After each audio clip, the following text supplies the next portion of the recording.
வணக்கம் captain D நேயர்களே, யோகி வெங்கட் ராவ். இந்த புத்துணர்ச்சி யோகாஸ் நிகழ்ச்சி உங்களை சந்திப்பதில் மகிழ்ச்சி அடைகிறேன். இன்றைக்கி நாம் பண்ண போகிற ஆசனம் சித்தலி கரணம். அதாவது சித்தலி கரணங்கள் அப்படின்னா சித்தலி என்ற சுழற்றும் பயிற்சி. இது சித்தலி கரணம், அதாவது உடம்பை உருட்டி உருட்டி சீசா மாதிரி உருட்டி எடுக்கிறது. இந்த மாதிரி பண்ணால் என்ன ஆகும் அப்படின்னா உங்களுடைய வெயிட் குறையும், தொப்பை குறையும். நிறைய பேர் பிளாங்க் போஸ், அதாவது சதுரங்க தண்டாசன் பண்ணால் தான் வயிறு குறையும் சொல்லுவாங்க. தோள்பட்டை வலிக்குது அப்படின்னு சொல்லுவாங்க, கஷ்டமாக இருக்குது சொல்லுவாங்க. சில பேர் கொஞ்சம் நல்ல ரொம்ப நாளாக இருக்குது, எனக்கு இந்த வெயிட்டு ரொம்ப நாளாக இந்த தொப்பை இருக்குது, குறைய மாட்டேங்குது, சதுரங்க தண்டாசன் பண்ணாலும் போகலை அப்படின்னா இந்த சிசிலீகரணம் பண்ணலாம். ஏற்கனவே நான் சிசிலீகரணம் ஒரு முறை செஞ்சு பார்த்துருக்கோம், ஒரு ஒளிபரப்பில் வந்திருக்கு. இப்போ என்ன பண்ண போகிறோம், இன்னும் கொஞ்சம் அட்வான்ஸாக அதில் எல்டிஎல் ஹெச்டிஎல் கொலஸ்ட்ராலும் குறையும் தன்மையாக இருக்கிற அந்த யோக முத்ராவும் சேர்த்து பண்ண போகிறோம். அதாவது சிசிலீகரணமும் யோக முத்ராவும் சேர்ந்து செய்கிற மாதிரி இருக்கும். காலை நல்லா மடித்து கைகளுக்கு உள்ளார சிப்பிங் கயிறு மாதிரி, அதாவது சிப்பிங் கயிறு ஆடுவாங்களே இப்படி இப்படி, அந்த மாதிரி கையே கொண்டு போய் காலை உள்ளே நுழைச்சி எடுத்துகிட்டு திரும்பி மறுபடியும் எடுத்துன்னு வரணும் ரிவர்ஸில். எப்படி செய்வோம் பார்ப்போம். நேர்களே, இந்த சிசிலீகரணம் பண்ணும்போது உங்களுக்கு கை கால் உடம்பு எல்லாமே நல்ல முன்னாடி பின்னாடி வளைகிற மாதிரி இருக்கும். அதை பண்ணணும், 5 முறை பண்ணணும். நல்ல மூச்சு வாங்கும். ரன்னிங் ரேஸில் போயிட்டு வந்த மாதிரி ஓடி வந்தால் எப்படி இருக்கும் அந்த மாதிரி தடன்னு ஹார்ட் பீட் ஹையாக இருக்கும், ரத்த ஓட்டம் உடம்புலாம் நல்லா பாயும். இது பண்ண உங்களுக்கு கண்டிப்பாக வெயிட் லாஸ் நல்லா இறங்கும். 1 வீக்கில் உங்களுக்கு கண்டிப்பாக இடுப்பு சைஸ் நிறைய குறையதுக்கு சான்ஸ் இருக்குது. நீங்கள் முன்னாடியே அளவு எடுத்து வச்சுட்டு அப்புறமா இது 1 வாரம் பண்ணுங்கள். இடுப்பு அளவு கண்டிப்பாக குறையதுக்கு நிறைய வகை இருக்குது. இப்போ முதல்ல ஒரு மாதிரி செஞ்சு காமிக்கிறேன். நார்மலாக சிசிலீகரணம் எப்படி பண்ணுவோம் அப்படின்னா, நேராக நின்றுக்கோங்க, உங்கள் கைகள் ரெண்டும் விரல் கோத்துக்கோங்க, மூச்சு இழுத்து நிலையில் பிரயாசன் பண்ணுறோம் இல்லையா, அந்த மாதிரி தலைக்கு மேலே கை உயர்த்திட்டு பின்பக்கம் வளைஞ்சிக்கோங்க. அப்புறமா முன்பக்கம் மூச்சு விட்டுட்டு பாத அஸ்தாசன் பண்ணுற மாதிரி 2 கையும் தலையும் தொங்க விட்டுடுங்க. இப்போ என்ன பண்ணுறீங்க, உட்கட்டாசன் போல் காலை மடிக்க உட்காந்துடுறீங்க. இப்போ மூச்சு விட்டு நிலையில் படுத்துட்டு திருப்பி வேகமாக வந்துடணும்.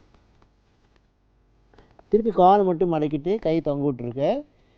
மூச்சு இழுத்த நிலையில் கை மேல் பக்கமாக கொண்டு போய் ரிலீஸ் பண்ணுறீங்க. இது நார்மலாக சிசிலீகரணம். இன்றைக்கி நாம் பண்ண போகிறது எக்ஸ்ட்ராவாக யோக முத்திரம் ஆட் பண்ணி பண்ணுறோம். அதுலேயே அதாவது நிற்கிறீங்க, 2 கையும் பின்னிட்டு கையை மேலே தூக்கிட்டு பிரயாசன், பாதஹஸ்தாசன், உட்கட்டாசன், டூலாசன், உட்கட்டாசன், பாதஹஸ்தாசன். கையை உள்ள நுழைச்சி இப்படி எடுக்கணும், விரல்கள் சேர்ந்த மாதிரி தான் இருக்கும். பின்பக்கமாக கொண்டு போய் யோக முத்ரா பண்ணணும். திருப்பி மறுபடியும் கையை பின்பக்கமாக கொண்டு வந்து கால் அப்படி தான் இருக்கணும், கை பின்னது அப்படி தான் இருக்கணும். கால் நுழைச்சி எடுத்துகிட்டு மேலே வந்துட்டு கை விடணும். இந்த மாதிரி வேகமாக ஒரு 5 முறை பண்ணலாம். மறுபடியும் செஞ்சு காமிக்கிறவங்க பாருங்கள்.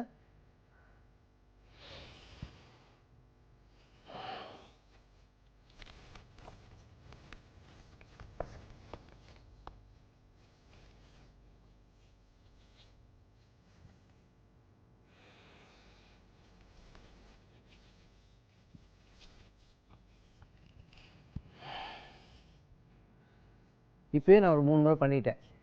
இன்னும் 2 முறை பண்ணேன்னா ஹார்ட் பீட் நல்லா ஹையாக ஸ்பீடாக ஓடும், ரத்தம் உடம்பு ஃபுல்லாக எல்லா நாளங்களும் நல்லா போகும். ஹார்ட் அட்டாக் மாதிரி பிரச்சனைலாம் வராது. ரன்னிங் ரேஸ் நீங்கள் ரோட்டில் ஓடணும் அவசியம் இல்லை. இந்த மாதிரி நிதானமாக 5 முறை பண்ணுங்கள். ஒரு வாரத்தில் கண்டிப்பாக உங்களுடைய ஹிப் சைஸ் நல்லா கொஞ்சம், ஏன்னா முன்பக்கம் வளையிறோம் பின்பக்கம் வளையிறோம். இது சூரிய நமஸ்காரம் பண்ணுறோம் இல்லையா, அந்த மாதிரி ஒரு 4-5 ஆசனங்கள் சேர்ந்து பண்ணுற மாதிரி உட்கட்டாசனம் பண்ணுறோம். திருப்பி படுத்து விழுறோம். முதுகு வலி அதெல்லாம் இருக்கவே இருக்காது. ஒரு நல்ல ஒரு மசாஜ் மாதிரி இருக்கும் முதுகுக்கு. ஒரு நல்ல ஒரு ஜிம் ப்ராக்டிஸ் மாதிரி. யோகாலேயும் இந்த மாதிரி எல்லா ப்ராக்டிஸும் இருக்குது. அதனால் தினந்தோறும் பண்ணிகிட்டே இருங்க. ஒரு 5 நாள் கழித்து அளந்து பாருங்கள், கண்டிப்பாக அளவு மாறி இருக்கும். இது நீங்கள் இந்த ப்ராக்டிஸ் பண்ணும்போது கொஞ்சம் மூச்சு மட்டும் கொஞ்சம் கவனம் செலுத்துங்க. பின்பக்கம் வளையும் போது மூச்சு இழுக்கணும், முன்பக்கம் வளையும் மூச்சு விடணும். உட்காரும் போது உட்கட்டாசனம் மாதிரி மூச்சு இழுத்து விட்டுடணும். உட்காருறீங்க, திருப்பி சீசா மாதிரி பின்னாடி சாஞ்சிட்டு மாதிரி வரீங்க இல்லையா, அது மட்டும் கொஞ்சம் வேகமாக வரும். சில பேருக்கு அந்த வேகமாக வரலைன்னா கைகளை ஊனிட்டு எழுந்து உட்காந்துக்கோங்க. திருப்பி மேடம் அந்த விரல்கள்லாம் ஒன்றா கோத்துக்கோங்க. அதாவது நிற்கிறீங்க, மூச்சு இழுத்துட்டு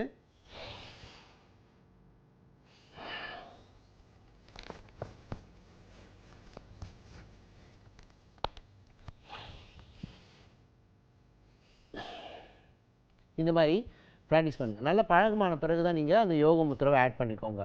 கால்களுக்குள்ளே சில பேருக்கு அந்த கை, இந்த பிட்டம், இந்த சைஸ்லாம் வந்து கொஞ்சம் அதிகமாக இருந்ததுன்னா அவங்க கை அந்த காலுக்குள்ளே போய் நுழைஞ்சி வெளியே எடுக்க முடியாது. ஒரு ஸ்ப்ரிங் மாதிரி ஆக்ஷன் வராது. பழக பழக வந்துடும். இன்னும் சரி பாருங்கள். இப்போ கால்கள் கோத்து எடுத்து வரேன்.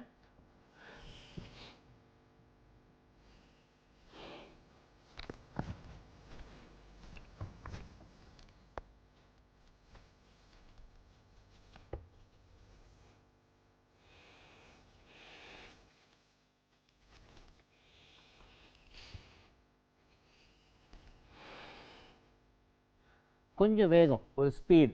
எப்பயும் யோகா வந்து நிதானமாக பண்ணணும். ஸ்லோ ப்ராசஸ் தான் இருக்கும். இந்த மாதிரி பண்ணும்போது கொஞ்சம் ஹார்ட் பீட் ஹை ஆகிட்டு உங்களை ரத்த ஓட்டம் அந்த கொழுப்பெல்லாம் நல்லா கரைக்கும். அதில் யோக முத்ரா பண்ணும்போது உங்களை ஹெல்தியர் லெசியர் கொலஸ்ட்ரால் பேலன்ஸ் ஆகிட்டே இருக்கும். அதையும் நீங்கள் அளந்து பாருங்கள், செக் பண்ணி பார்த்துக்கோங்க. கண்டிப்பாக சேஞ்சஸ் இருக்கும், நல்ல ஒரு முன்னேற்றம் கிடைக்கும். இந்த ஆசனம் பண்ணி முடித்த பிறகு நீங்கள் சவாசன் மட்டும் தான் பண்ணணும். சவாசனம் பண்ணால் தான் உங்களுக்கு இந்த பிரெயின்லேருந்து எல்லா ரத்த ஓட்டம் போகிறது, நரம்பு மண்டலங்கள் எல்லாமே கொஞ்சம் அப்படியே லூஸ்னாய் ஃப்ரீனஸ் ஆகும். அதாவது நீட்டாக படுத்துக்கிறீங்க, ஹார்ட் பீட் ஹையாக இருக்கும். அதனால் சவாசம் தான் பெஸ்ட்டு. இது கைகள் ரெண்டும் லூஸாக வச்சுக்கிறீங்க, காலம் நல்லா லூஸாக விட்டுடுங்க. நிதானமாக ஆழமான சுவாசம் மெதுவாக இழுத்து மெதுவாக விடுங்க. நல்ல ஒரு ரிலாக்ஸ் கிடைக்கும். ஏன்னா இன்றைக்கி ஒரு நல்ல ஒரு ஆசனம் பண்ணணும், சிசிலீகரணம் வயிறு குறையிறதுக்காக. அதே போல் ஒரு ஹெல்த்தி டிப்ஸ், விளாம்பழம். விளாம்பழம் ஒரு குளிர்ச்சி தரக்கூடிய பழம். இந்த சீசனில் கிடைக்கும். ஆடி மாதத்துக்கு அப்புறமா சீசன் வந்துடும். அது வாங்கி சாப்பிடுங்க. கொஞ்சம் துவர்ப்பும் புளிப்பும் இருக்கும். சில பேர் அதை சாப்பிட்டா கோல்டு, தொண்டை கரகரப்பாயிடுன்னு சொல்லுவாங்க. அதில் விட்டமின்ஸ் நிறைய, மினரல்ஸ் நிறைய இருக்கிறதுனால அந்த மாதிரி இருக்கும். கால்சியம் இருக்குது அதில், விட்டமின் B12 அதெல்லாம் இருக்குது. அதனால் எடுத்துக்கணும் கண்டிப்பாக. சில பேர் அந்த விளாம்பழம் சாப்பிட்டு நல்ல அந்த உடல் மலம் இலக்கிலாம் நல்லா இருக்கும். அது மாதிரி சாப்பிட்டே வரும். சில பேர் பாலோடு கலந்து சாப்பிடுவோம். நல்லா பழுக்க வச்சு சாப்பிடுங்க. பாதி துவர்ப்பும் பாதி பழமும் செங்காயம் சாப்பிட்டிங்கன்னா தான் அந்த மாதிரி தொண்டெல்லாம் கட்டிக்கும். நல்ல பழம் பழுத்துற பிறகு குளிக்கு பார்த்தீங்கன்னா நல்லா தெரியும், டிஃப்ரென்ஸ் தெரியும். இது வந்து நிறைய விட்டமின் மினரல்ஸ்லாம் இருக்கிறதுனால இது வந்து நிறைய யானைகள்லாம் பார்த்திங்கன்னா அந்த விளாம்பழம் ரொம்ப விரும்பி சாப்பிடும். அதனால் காட்டுப்பகுதியில் நிறைய விளாம்பழம்லாம் இருக்கும். அந்த மரங்களை சுற்றி யானை வர செய்யும்.